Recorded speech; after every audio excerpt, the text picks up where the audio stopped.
Hello, everybody. So I said I was gonna do a testimony. Okay. Um, I want to tell you guys about how God woke me up, because it is so important to me to share with you guys that you may think you're walking with God just because of a relationship that you think you have with Him. You can feign a relationship with God in the way that you want it to be, but it may not actually be what you think it is. I mean, you can say that, oh, I do these things and I do these things for the church and I'm this kind of person, I'm that kind of person, but what is your relationship with God really like? Okay? Let me tell you what that question really meant to me. So, as I said before, I grew up in church. I grew up in a unusually not traditional Christian way of a family believing in God kind of thing. Like, my parents did not read the Bible to me every day. You know, as I got older, my mom got more into being free in God and, you know, having praying sessions where we would be spent all night in prayer and worship. And I would spend a lot of my time going with her. I don't know what my brother was doing. My brother was never really connected that much like that. And I just never noticed him. I don't ever remember him being really driven for God. I know that he was a part of the church in a big way because he was a drummer, you know, that was on stage and everything like that. And I wasn't really so much a part of the church like that. I was very, very oftentimes, I would be left out, you know, be pushed to the side, be kind of just forgotten about and everything, you know, by everybody in the church, authority figures and everything. There was, I think, one pastor and his wife, and I'm going to say their name because I love them to pieces and I hope they don't get embarrassed, but the Cunninghams have always been loving and welcome to me, and, you know, kind of just included me as a part of whatever they were doing. I always remember going with them to many different places and stuff like that. We went to some kids camp in Alabama one time and everything like that, and I remember just being around them a lot. And so but there were so few of them like that. There was another woman, unfortunately no longer speak with anymore, but she did have such a positive impact on me, and I just continue to pray for her. And so I grew up surrounded by people who said they believed in God. Now, there's a reason I say it like that, because I realized that a lot of them have grown into it more as they got older. At that time, though, as a child, my perception was what you see at that moment is everything. And so I felt a lot of rejection. I felt a lot of hurt and stuff because I was trying to be friends with these people at the church. I wanted to be friends with them. I was a very social person. I've always been a very social person, both very friendly person, not judgmental, non-critical. Because my dad always told me, ignorance can come in any form, shape, or color, you know, and in that sense, I never really even was taught about race at all. I didn't learn about racism until I was maybe in late middle school, early high school kind of thing. Racism didn't even occur to me. And that's when I started finding out more about my grandmother. My grandmother was highly racist, highly critical, super critical of my dad all the time, very just very old-fashioned, you know, kind of thing. And as I got older, my dad started revealing to me, you know, things about a friend she had and stuff like that. So I started learning the truth about racism from my immediate family, because of my grandmother. My grandmother was highly racist. So she actually cut me out of the will because my daughter is black. She's black, white mix, Hispanic, white mix, because I'm Hispanic. So because she does have that, I was cut out of the will. So anyways, that's when I started learning about racism and stuff like that. So I was surrounded by a very religious church, okay, dealt with a lot of rejection, a lot of criticism, a lot of, just negative treatment and very religious treatment from those people. It became even worse after my parents got a divorce.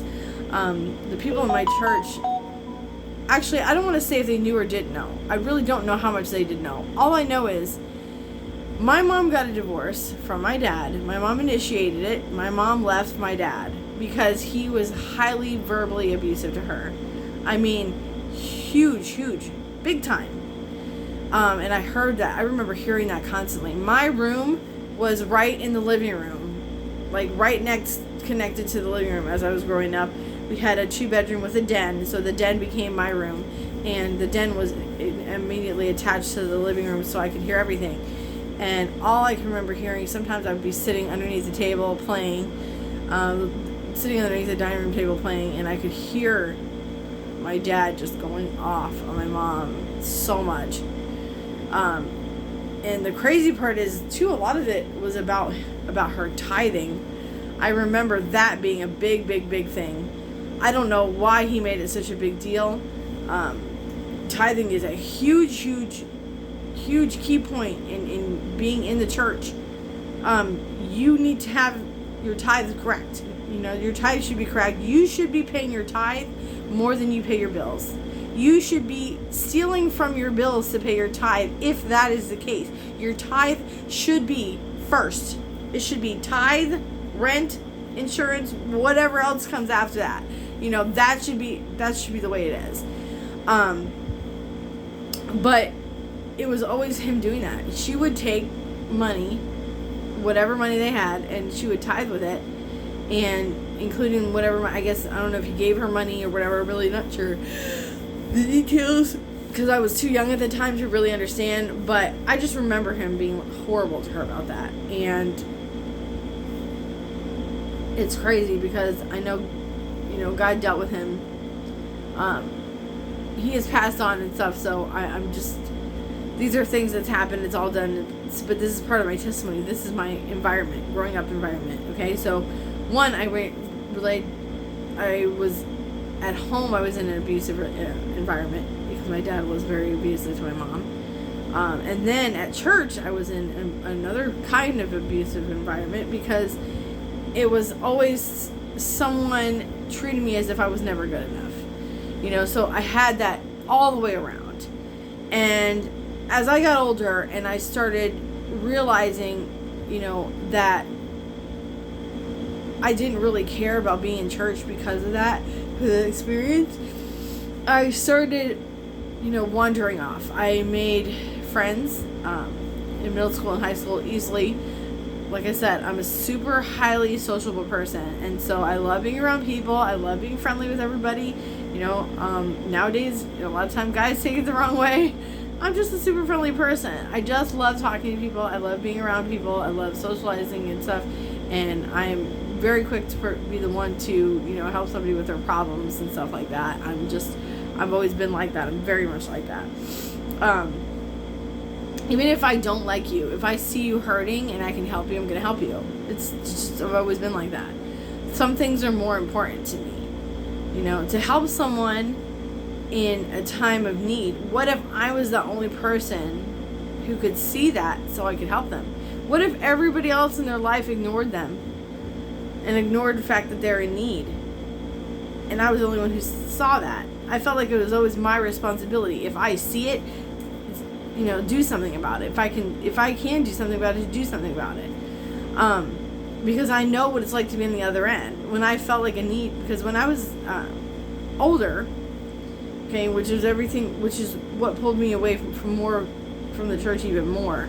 At 13 is when I was starting to realize the differences in the church and how I was being treated from people and stuff like that. So I would go to church, but my heart was not in church because I hated being around the people that was there. I was by myself all the time then. That's when I became more reclusive in church because I was by myself and stuff like that, and I wanted to be friends with these people, but then they were treating me bad, so I became friends with people that were not in the church, that were, from my high school, from my middle school, and stuff like that. And so I started learning about the worldly things from there, about sex, about alcohol, drugs, and stuff like that, and all the things that happen, and everything about, weed, about just the whole nine. I learned all of that through middle school and high school. I did get involved with smoking weed when I think it was like 13 or 14 when I started. And, then that's when I had my middle school friends and stuff. And nope. It was after that. Because it was just after I left.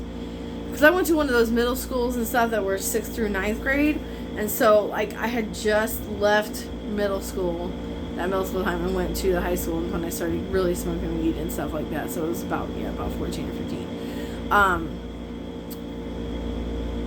Anyways, I just remember getting involved with that very much so, and I was becoming so accustomed to that entire lifestyle that I just thought that that's how things were, at that time, I didn't have anybody to pull me to the side and say, hey, this is really not how life is supposed to be. As a Christian, as someone who believes in God and walks with God and talks to God all the time, it's not okay to get involved with weed. It's not okay to start drinking heavily and all that stuff and just get involved in the world like that.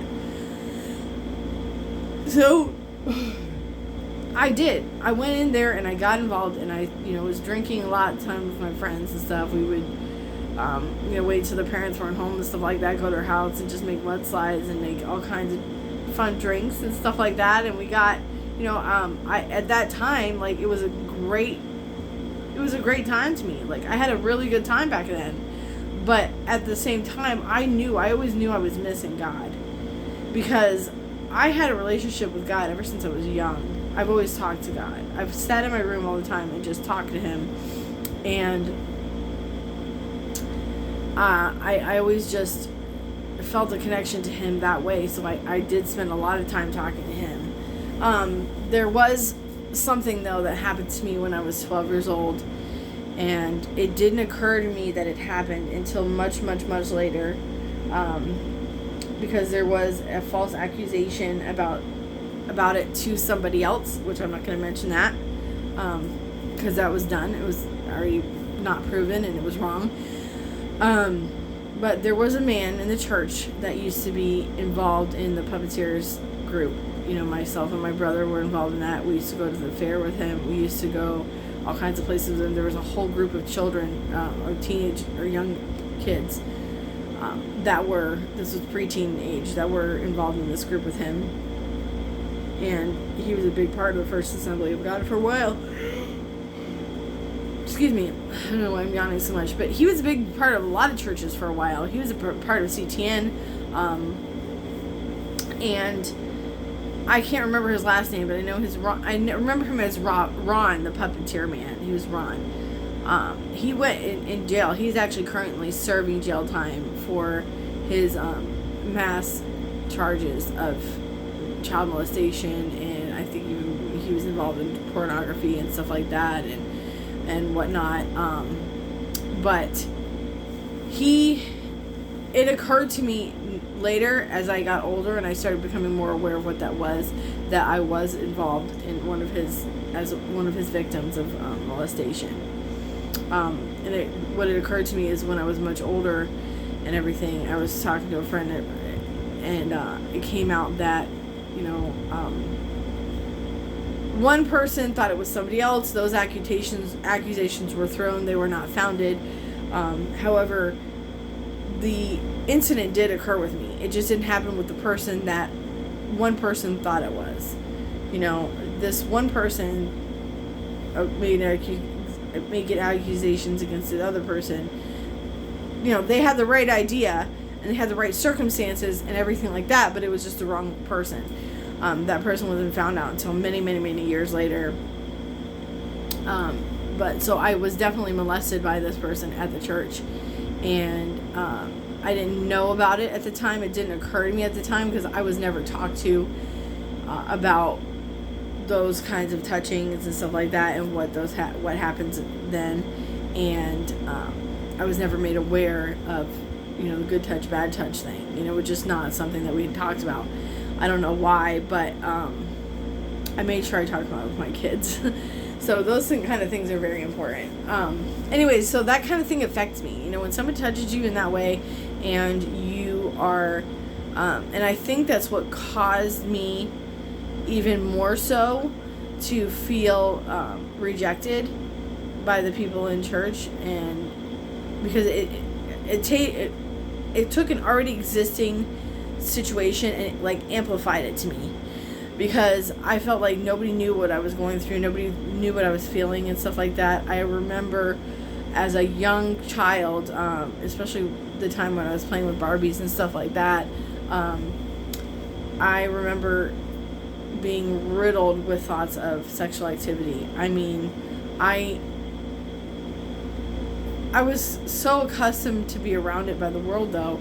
I made a joke about it. I'm like, oh yeah, I could go to one place and I could think of like so many different ways, positions and everything like that to have sex. Like I had that mindset for quite some time. I was stuck on that for many, many, many years. And I think that's what additionally fueled my sexual activity at such a young age, because I started being sexually involved at 15 and with a much older man, which is my oldest daughter's father.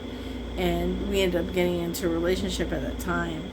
And I didn't know better and everything like that, but he started becoming very abusive to me. It was after a year. He started becoming very abusive to me, physically abusive, sexually abusive, mentally, emotionally, like it was the whole thing, And of course, at that such a young age, 15 years old, it was like 12 or 13 when I got molested. So it was a couple years into it, I get into this abusive relationship. And I felt like I was so by myself, because everybody at the church, I was already judging me. And then when that situation happened, I felt even more judgment, because on top of the judgment I already felt, I felt ashamed and I felt embarrassed. And I didn't even realize, I didn't even realize what that was from until I was much older. So you can still feel it. You can not be aware that that's happened and still feel that embarrassment, still feel that shame. So it just amplified what was already happening to me because of what happened, because of the situation, because of the molestation and stuff like that. The feelings I was already feeling, and things I was already going through just amplified even more. So then when I got into the abusive relationship and nobody knew what I was going through, I felt even more judgment, because it's like, man, these people don't understand, and I was trying to get out of it right away. It did not take me long to figure out to myself, because God always told me, he was always in the back of my head going, you got to get out of this. This is not what love is. Love is not hurtful like this. Love is not physically hurtful. Love is not, controlling and belittling and all of that. That's not what love is. And because I remember also seeing that with my dad so much to my mom, not physically, but verbally and everything. And I always knew that that's not what love was, and that's not what I wanted. So after a year, it occurred to me I needed to get out of that. We were together for, I think, 2.5, almost 3 years. Okay, so the following part of the relationship, after the first year, it was me trying to get out of it. And I didn't know what I was doing. I didn't know how to get out of it. I didn't have any guidance. I didn't have any help. I didn't feel like I could talk to my mom. My mom did not. My mom and I did not have such a great relationship when I was a teenager as well. And so I did not feel like I could go to her. And I struggled so much with trying to get out of this abuse. It took me almost 2 years after that to completely get away from this abusive relationship that I was in. I mean, completely get away from it. And I had a great friend at the time, and we would always be around each other. We'd always talk to each other and stuff like that. And when it finally came down to it towards the end of the relationship, I unfortunately found out that I was pregnant. And I didn't even know what I wanted to do. I didn't know how I was going to deal with this. I knew that I had to tell my mom, because how am I going to hide a whole human being growing inside me? How am I going to hide that? So, but at the same time, too, I was not going to get an abortion. I am not... People who say, oh, what about an incidence of rape and all that such? Listen, the child did not molest you. The child did not rape you or force you into whatever it was.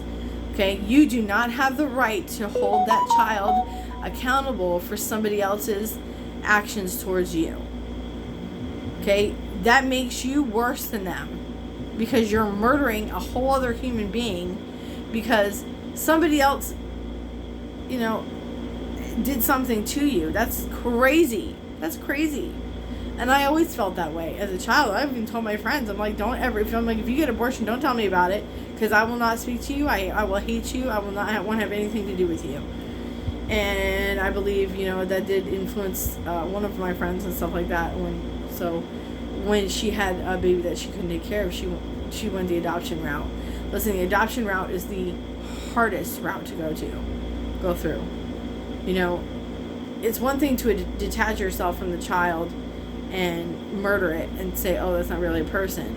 That's a slave mentality.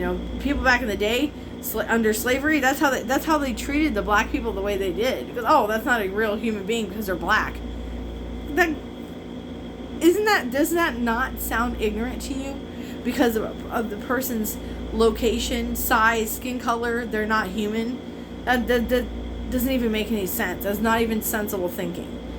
But that's the slave mentality. So people have all these people getting abortions and committing abortions and all that stuff like that. You're still under the slavery mentality.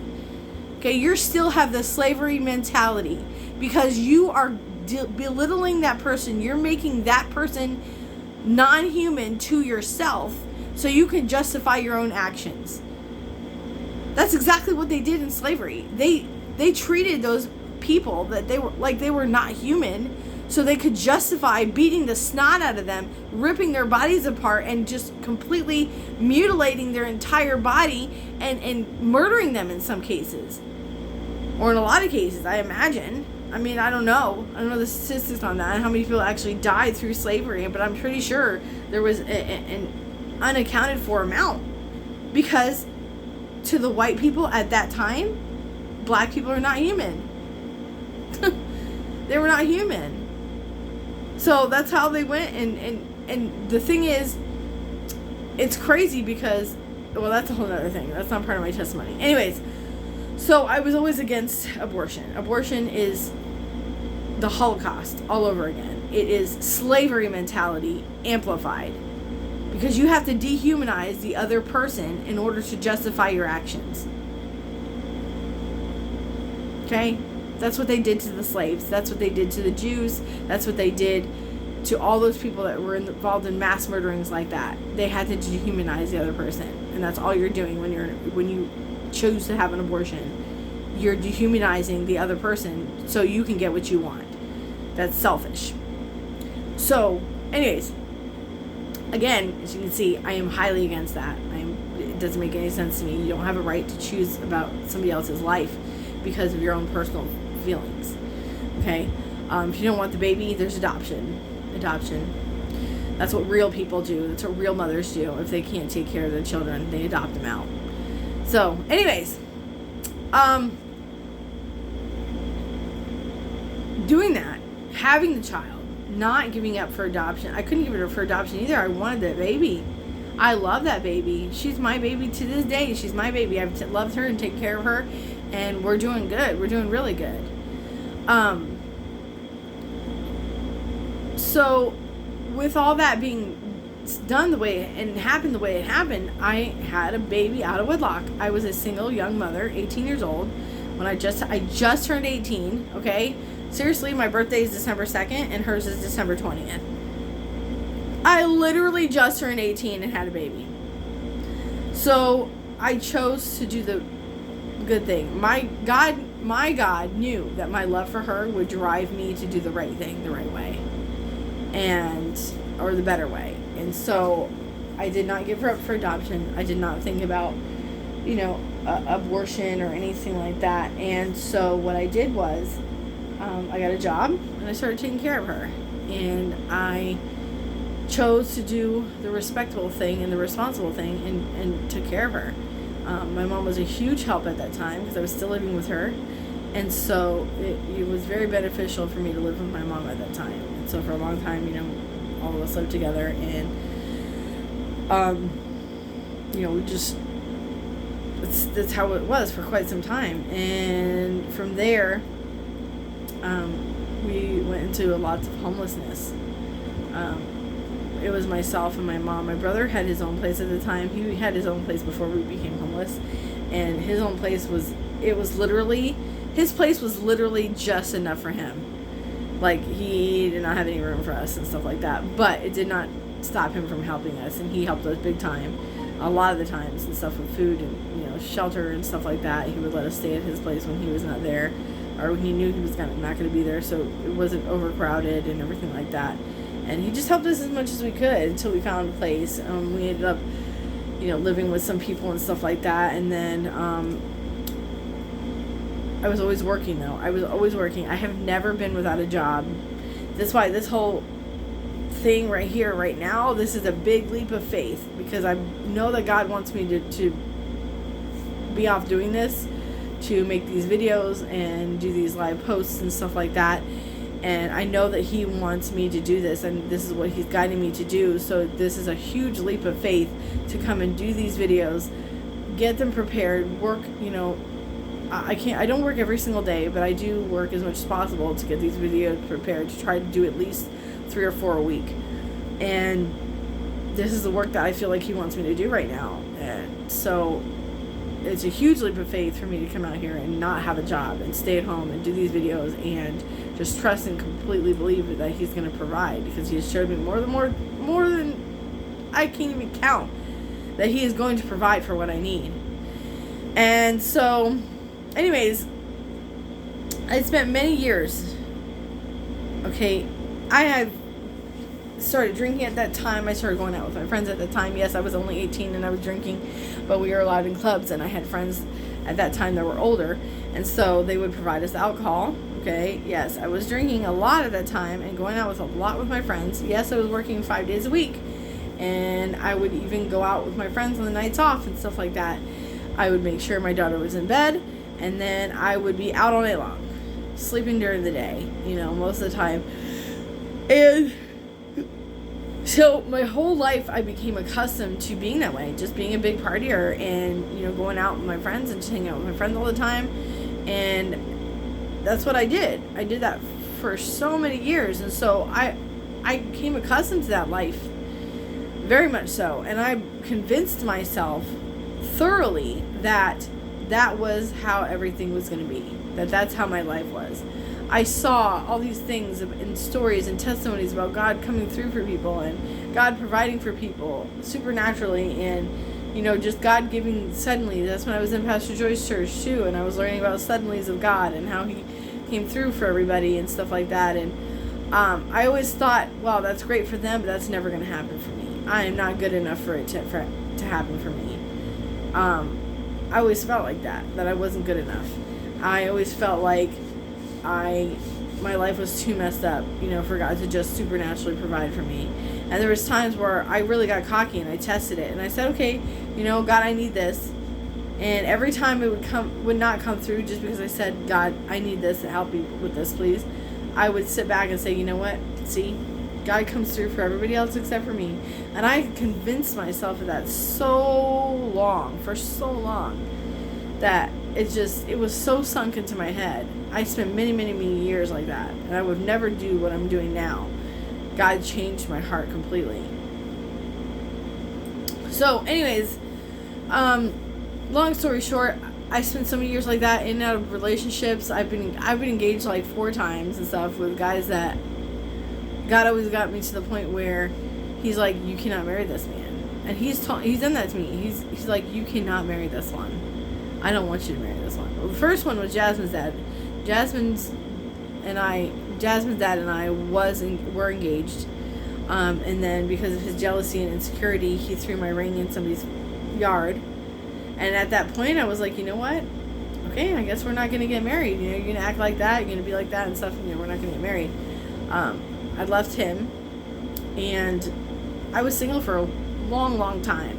I mean, 9 years it was between him and my second daughter's father, because I was like, I just did not want to get into another bad relationship. I was still emotionally scarred, and I was going through a lot emotionally and stuff like that. And then I was trying to get myself out of being homeless, and then that's when I met my sister and stuff like that, and we became really close, and kind of we've had each other's back ever since. And so she has helped me out big time with my daughter, raising my daughter and stuff like that. I've helped her with her kids, because we were both working, and we were both, just trying to provide for our families. And so, we did what we could to work together. And so that's when I met Sarah's dad, my youngest daughter's father. And we were in a relationship for quite some time. We were in a relationship for 7 years. And that was abusive as well. It was morally, emotionally, and mentally abusive, because I felt like everything I did wasn't good enough. So it was like that again. Remember I said I felt like that at the church, like with the people that are around there and everything. I felt like everything I did wasn't good enough. I was never good enough to be around them. Well, now I'm in a relationship with somebody that I love so much, and that I had a lot of feelings for, and we were engaged as well. And the whole relationship, he always made me feel like I wasn't good enough. Like everything I did was wrong. Like everything I did, it was just my fault somehow. If I did things his way and it went wrong, then it was my fault. If I did things my way, then I was dumb and I was stupid and I don't listen, I was hard-headed and everything like that, even if it went good. So everything was my fault no matter what I did. And I got to the point where there was a few times in a relationship where I felt like I wanted to kill myself. Like, I felt like so many times with him going off on me when I'm driving in the car, and I'm like, all I had to do, I'm sitting here driving, I'm like, all I have to do is just ram into the side of that railing and he would be dead. If I did it hard enough, I did it the right angle, he would be gone. And it would be a car accident. There was so many times. And I said that, and I said, you know what, then how would I live knowing that I did that? I'm like, I could just turn this and just ram right into the side, both of us would be gone. So those things ran through my head so much for all those years that I was in a relationship with him, because it was very abusive. When somebody's constantly telling you that this is wrong and that's wrong and you can't do this right and you can't do that right, and just going on and on and on and on that way, making you feel like you are not good enough no matter what you do, that is an abusive relationship. It doesn't have to be physical. It doesn't have to be physical or sexual at that point. That is an abusive relationship, and you need to get out of it. So, finally, it was towards the end of the relationship, and I had my dad there at the time, because my dad was diagnosed with dementia, and so I knew that he did not want to be in a nursing home.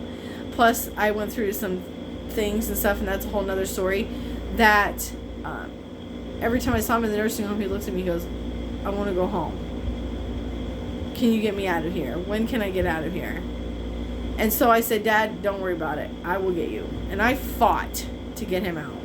So I had him, I had my dad at home, which needed full-time care, around the clock, 24 hours a day, 7 days a week. He needed full-time care. He had dementia. Then I had my 2 kids. And at that time, my mom's house was flooded because of the hurricane. And I had to get out of there. And I wanted to take my mom with me because I didn't want her to be living in the condition that she was living in. So I was like, years before that happened though, I said, God, I need to get out of this.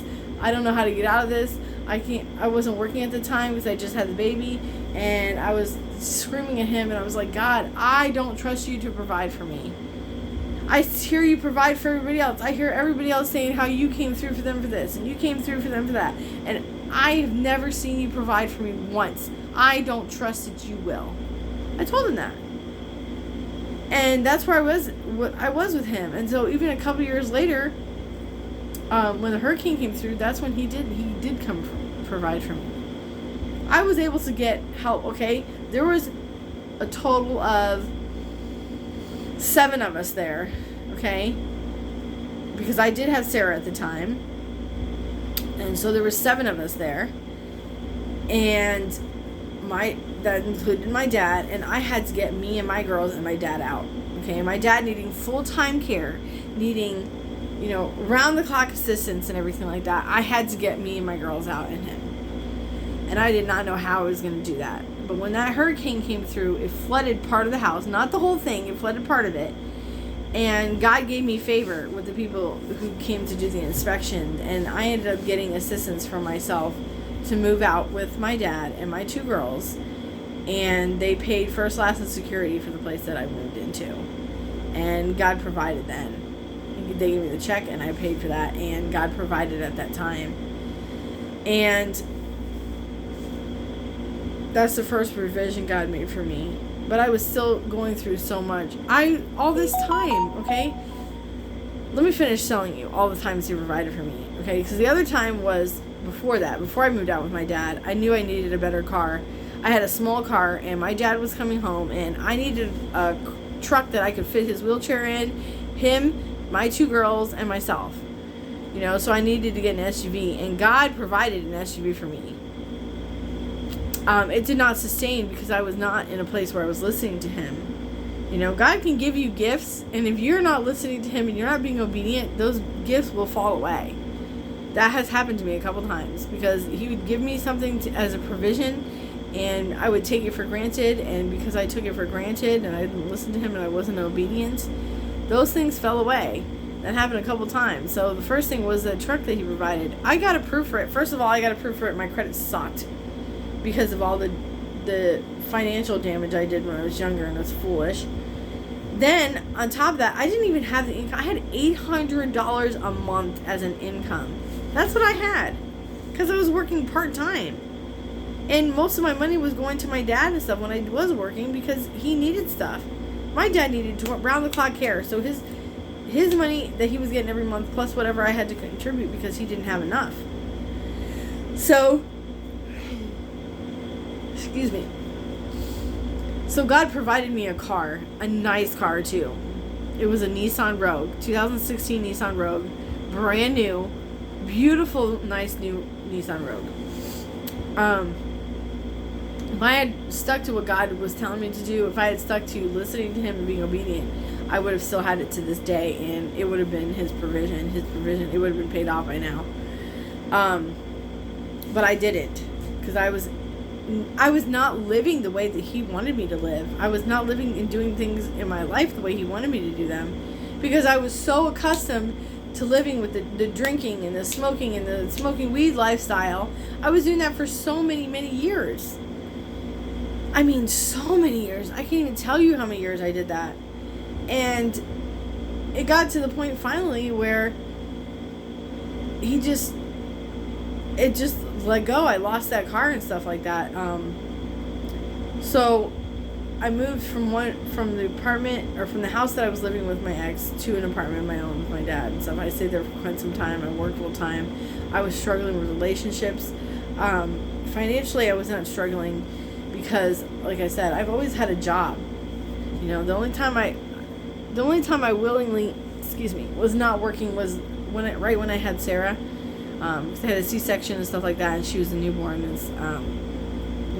her dad at the time agreed to support us while I was home with her, and so I got to stay at home with her for the first year and a half. First year and a half, 2 years, because we didn't separate until she was like 3. She was like 3 years old before her dad and I separated, and I moved out from him. And so I struggled for many years. There was another time that God provided for me. My life was in danger, and I had, and some of you guys have heard this partial testimony, so I'm going to tell it really quick. I decided to help someone that became completely obsessed with me and chased me down in a car. He had broken into my house one time and ended up putting a gun in my face and a knife in my face and stuff, and God provided for me through protection. He provided protection to me in a way that would normally not be unheard of, okay? People from the streets do not turn on, and I'm saying from the streets, I'm talking gang members, do not turn on other gang members over a female, especially a female that none of them are having sex with, none of them are dating, it's nobody's girlfriend, nobody's sister, nobody's best friend, okay? These strangers turn their back on their gang member on my behalf. That was entirely God, because, like I said, under no normal circumstances would that ever happen. Never. That's completely unheard of. But God did that in my favor. That was God's provision again. Then he used the same people to provide me a place to stay and help me get out of the apartment that I was in. Because of the situation, I ended up losing my apartment. Okay? So it just spiraled into a whole bunch of things, and God still sustained me, and he still provided for me and all of that. And then I finally ended up in a hotel with my boyfriend at the time and my girls and stuff, and I was working 2 full-time jobs and a part-time job just so we can have a roof over our head and food in our stomachs. We were barely surviving. I mean, barely surviving. Okay? And yet God used my boyfriend at the time to keep us safe, to protect us. And that's the time that I got the wake up. Okay? That's the time that I got the wake up call, because I was sitting at the hotel. I have known God my whole entire life. I started going to Leslie Hill Teaching Center. I think at that time it had already been maybe 2 or 3 years. And I just... Oh, yeah, because... Yeah, I'd already gone through about 3 or 4 years at that time. And it's like... I thought I had such a relationship with God. I was prophesying to people before. God has used me to prophesy for people and encouragement. God has used me to speak to people in correction. And I know that it was God. I know better. That's one of the things that I learned at the Lion of Judah Church, that you don't speak unless you know for a fact it's from God, because that prophecy is a ministry. It's a form of ministry. And if you speak out of line, okay, and you say that it's from God and it's not from God, you are spiritually responsible for whatever happens to that person as a part of your malicious guidance. Your malicious guidance. It's malicious. It's malicious guidance because you're saying it's from God and it's not from God. And believe me, when something is from God, you know, because the presence of God covers you. Or maybe it covers you in a different way, or it responds to you in a different way, and you know it's God. But when you know God, and you know God's voice, and you know God's presence, then there's nothing that you can deny about that. You just know him, because after so many years, like, I know his presence. When he wants me to speak to someone and, speak directly to them, he will cover me in his presence. I will feel him saturate the outside of me and the inside of me, to the point where my breathing becomes heavy, because his presence is so strong, and I can just feel him. I can feel him all over me, inside and out. Then, I know he gives me certain indications too, to what he wants me to speak to someone.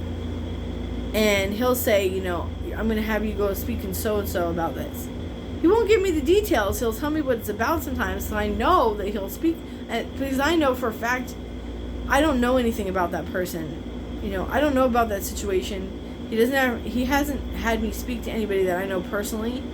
And I'm very careful about that too, because like I said, I know prophecy is a ministry, and so you have to be very careful about who and what you speak to other people.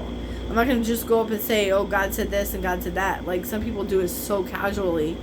It's scary. If you have someone that constantly says, God said this, God said that to you, I would be extremely cautious about listening to a single thing that person said. Because God does not freely speak through other people to you. God speaks freely to you. He'll use other people for confirmation. I have never, ever spoke without the other person saying, okay, yes, I feel God has said something in my heart. Like that. Unless it's a words of encouragement. God has given me words of encouragement before and has brought people to tears because they got confirmation at that point in their spirit. Because when you're speaking from God, his spirit will speak to the spirit in the other person, and they will know that it's from God. So that's why it's very careful. You got to be very careful, because if you're getting spoken to and you don't feel it in your spirit, you need to stop that person and tell them, no, I don't receive that. I'm not receiving anything from my spirit from that. So please stop speaking. Because it's very dangerous to let anybody speak over your life. Life and death is in the power of the tongue. That's biblical. So when I sit there and I was getting my awakening from God, I'm going to get emotional now because it was very heavy. I kept wondering, I said, why, God, am I still in this situation? Why haven't I gotten out of this situation? Why am I still struggling? Why am I still fighting? And so I'm sitting in the hotel room, and I still even have the date written in my Bible. Oh, let me see. I'm going to get my Bible and I'm going to show you guys the date.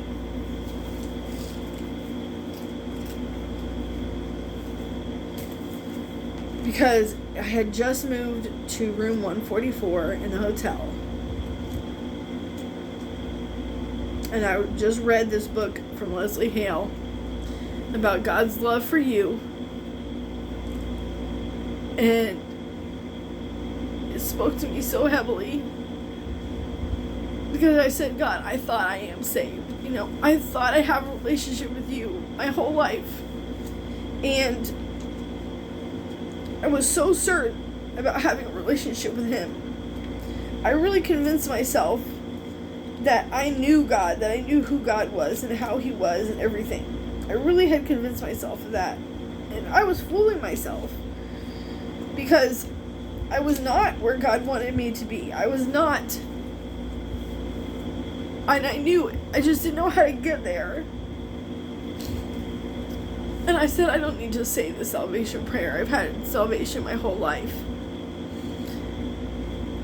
And God said to me, he said, if you don't wake up, you need to wake up.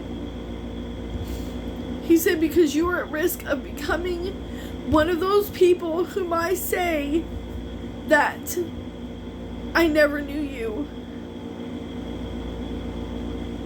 He said, you're at risk of being one of them that I turn away. Because I had gotten so accustomed to living my life how I was living my life. I actually started to become convinced that that's how my life was supposed to be. That I was always going to be fighting, that I was always going to be struggling, and I was always going to be in need. And at that moment I broke down just like I'm doing now, and I was sitting there.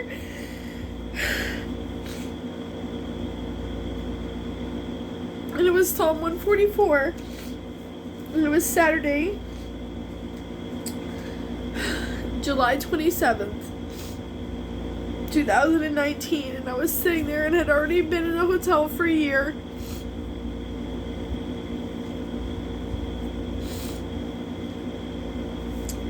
And it said, blessed be the Lord, my rock, who trains my hands for war and my fingers for battle, my loving kindness and my fortress, my high tower and my deliverer, my shield and the one whom I take refuge, who subdues the people under me.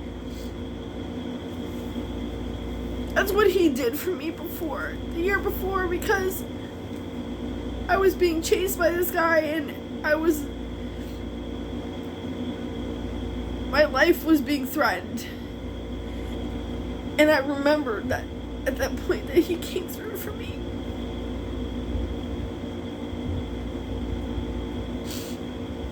And I said, okay, God, I said, I'm going to just give up, give myself to you. And I rededicated my life to him at that point. And it became more aware to me exactly how far away from God I was. You can think that you're in a certain place with God, but if you don't know for sure, you're gonna lose. You're gonna lose yourself. You can lose your salvation if you continue to walk away from God over and over and over again. You can lose your salvation. You can lose your standing if you continue to reject God's direction and His instructions for your life. And that's where I was, because I was so convinced that my life was the way it was going to be, that everything that I was living at that time was how my life was just meant to be that way. And it's not. Don't let yourself be fooled. Don't let yourself be fooled into thinking that you have a relationship with God. You better spend every single day of your life making sure that your relationship with God is what it's supposed to be. It's supposed to be close to Him. You're supposed to talk to Him every single day. I talk to God every single day as much as the way that I talk to any normal person. I talk to Him about everything. Things that are stupid. Things that may not even matter.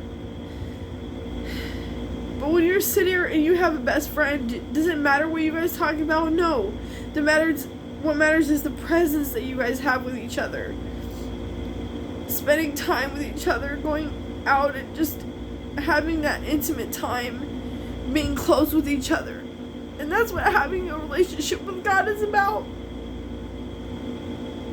Getting close to Him and knowing things about Him and seeking Him and seeking to know Him more and more and more every single day of your life.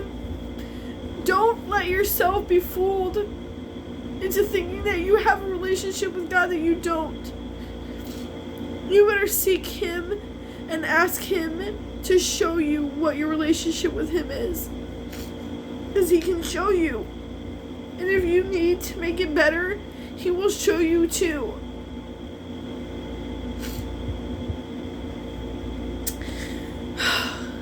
Anyways, I wanted to leave you guys with that. Don't let yourself be fooled into thinking you have a relationship with God that is good enough, that you know enough of God, because you don't.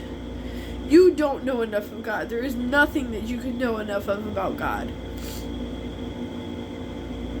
Because if you think that you've gotten there, you have fooled yourself. I thought I got there for a while. And until God woke me up, I was fooling myself.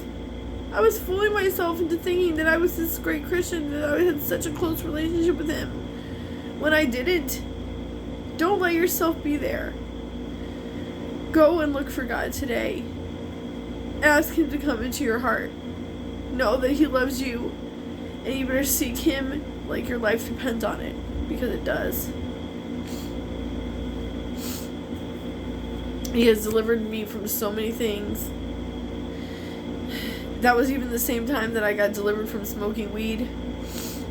I was never addicted to it, but because I was so convinced that my life was supposed to be that way, I didn't see anything wrong with it. And I just did it because I liked the feeling it gave me, and I was so comfortable doing it. And I became so comfortable being part of the world that I did not realize that I was being apart from God. When you're a part of the world, you're apart from God.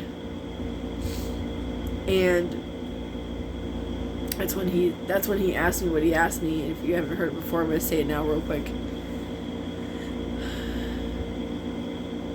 There was one time he asked me if I would give up smoking weed, if the person that loved me and wanted to marry me and wanted to be in a relationship with me, if the person who loved me wanted me to stop smoking weed, would I stop smoking weed for them? And I said, of course, God.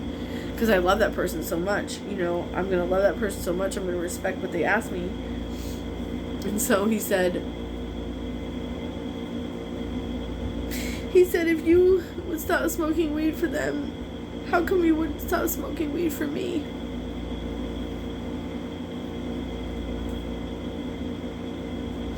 I was putting that before Him just because I wanted it more than I wanted Him. I wasn't addicted to it.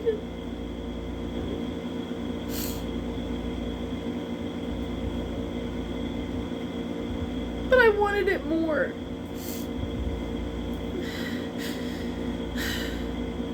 And so of course I said, of course I love you more.